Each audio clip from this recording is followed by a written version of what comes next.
இன்றைய cricket match அப்படிங்கிறது ஒட்டுமொத்த கிரிக்கெட் ரசிகர்களுக்குமே மிகப்பெரிய மகிழ்ச்சி நிறைந்த ஒரு நாளாக அமைஞ்சிருக்கு. ரொம்ப சூப்பரான ஒரு மேட்ச் அமைஞ்சிருக்கு அப்படின்னு தான் சொல்லணும். அந்த வகையில் கிரிக்கெட் ரசிகர்கள் எல்லாருமே ரொம்ப உற்சாகத்தோடு இருக்காங்க அப்படின்னே சொல்லலாம். ராஜஸ்தான் ராயல்ஸ் அணிக்கு எதிரான போட்டியில் டாஸ் வென்ற சென்னை அணியானது பந்து வீச்சை தேர்வு செஞ்சாங்க. முதல்ல பேட் செஞ்ச ராஜஸ்தான் அணி 20 ஓவர் முடிவில் 151 ரன்கள் கூச்சாங்க.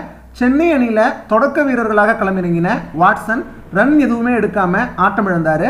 டூ பிளேசிஸ் 7 ரன்கள்லையும் சுரேஷ் ரெய்னா 4 ரன்கள்லையும் ஆட்டம் இழந்தாங்க. 15 ரன்களில் 3 விக்கெட்டுகளை இழந்து சென்னை அணி தடுமாறினது. அதுக்கப்புறமா அம்பத்தி ராயுடு தோனி ஜோடி டீமை சரிவிலிருந்து மீட்டாங்க. 2 பேரும் சேர்ந்து எதிரணியினுடைய பந்து வீச்சை அப்படியே செதறடிச்சிட்டாங்க அப்படின்னு தான் சொல்லணும். அது மட்டும் இல்லாமல் அதிரடியாக ஆடிய அம்பத்தி ராயுடு 47 பந்துகளில் 57 ரன்களை குவிச்சு ஆட்டம் இழந்தார். அதுக்கப்புறம் கடைசி ஓவரில் 6 பந்துகளுக்கு 18 ரன்கள் அவருக்கு தேவைப்பட்டது. முதல் பந்தை எதிர்கொண்ட ஜடேஜா 6 அடித்து அசத்தினார். 2வது பந்து நோபால் வீச அதில் 1 ரன் சேர்த்தாங்க. அடுத்த பந்தை எதிர்கொண்ட தோனி 2 ரன்கள் எடுத்தார். கடைசி ஓவரினுடைய 3வது பந்தை தூக்கி அடிக்க முயற்சி பண்ண தோனி போல்ட் ஆனார். கடைசி 3 பந்துகளுக்கு 8 ரன்கள் தேவைப்பட்டது. மிச்சல் சண்டர் களமிறங்கினார். கடைசி ஒரு பந்தில் 3 ரன்கள் தேவைப்பட்டது. கடைசி பந்தை எதிர்கொண்ட மிச்சல் சண்டர் 6 அடிச்சாரு.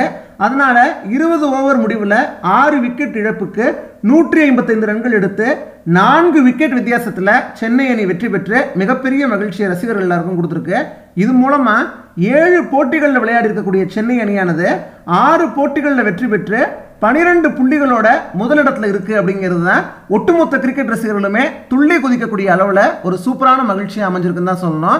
இதை பார்த்துட்டு கிரிக்கெட் ரசிகர்கள்லாம் என்ன சொல்றாங்க அப்படின்னா ஐபிஎல் போட்டினா இப்படி இருக்கணும் அப்படின்னு சொல்லி குதூகலிச்சுட்டு இருக்காங்கன்னு தான் சொல்லணும். இன்றைய மேட்ச் பற்றின உங்களுடைய கருத்துக்களை கீழே உள்ள காமெண்ட் பாக்ஸில் பதிவு பண்ணுங்க. இந்த வீடியோ பற்றின உங்களுடைய கருத்துக்களையும் கீழே கமெண்ட்ஸில் சொல்லுங்க.